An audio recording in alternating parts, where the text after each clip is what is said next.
The Lightning Process podcast.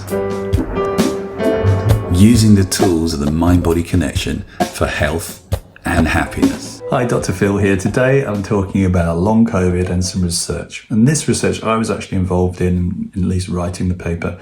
And it's on something that I designed, the Lightning Process, which is an approach using the brain-mind-body interaction to help with chronic health. I've had lots of success with chronic fatigue issues in the past, so it seemed an appropriate thing to do some studies. Two people with long COVID referred, both women in their 50s to 60s, referred by GPs, and they had all the signs of long COVID, as I've described in other videos. And we took a case history from them and also measured them on something called the Fatigue Severity Scale, it's a way of measuring fatigue, and something else called WEMWebs, which is a way of measuring just general well-being. And with WEMWebs, we found that during the course of the intervention, the Lightning Process, and then following them up over 3 months, it improved their well-being scores massively. Normally you get a change of 3. Anything more than 3 is good. These were like changes of 11 and 20, like huge changes. So that's good. But also we measured fatigue on the Fatigue Severity Scale, which is a standard scale for going, well, how tired are you? Lots of questions you answer.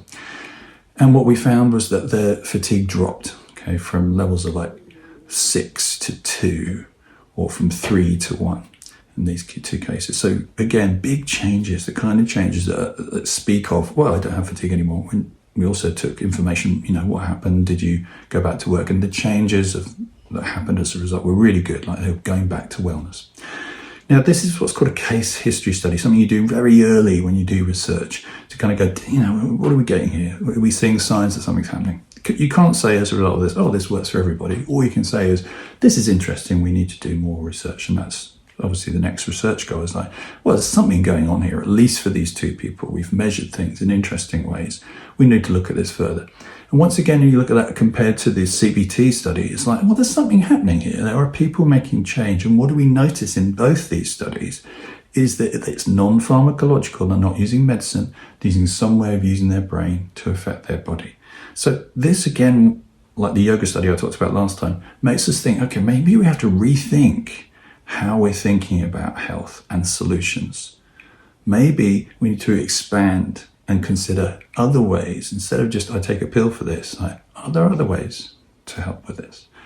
The final study I'm going to talk about in the next video is another Lightning Process case history study.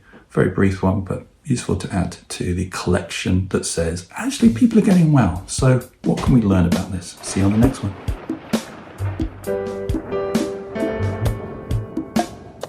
The Lightning Process podcast. Using the tools and the mind-body connection for health and happiness. If you'd like to know more, please visit us at lightningprocess.co.uk.